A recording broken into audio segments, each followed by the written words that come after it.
Ito guys, meron tayong tatlong itlog ng kalapati dito. Ito fake eggs to, no?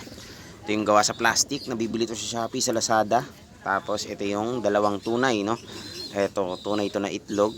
Regular yung size niya. At saka meron din, ito tunay din to, maliit na tunay na itlog. So dalawang tunay at isang peking itlog. So itong ganito kaliit, kaya ganito kaliit to dahil hindi pa mature yung inahin. So kadalasan yan guys, kapag bata ang inahin, maliit ang iniitlog. So ganito dapat yung regular.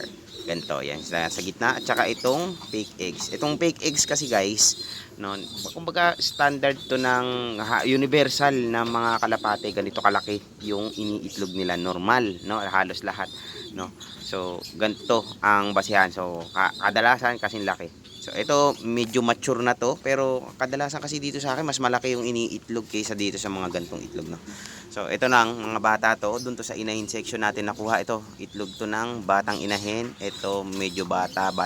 Tapos kapag matanda kasi medyo mas malaki talaga. Lumalaki yung itlog guys kapag matanda yung inahin.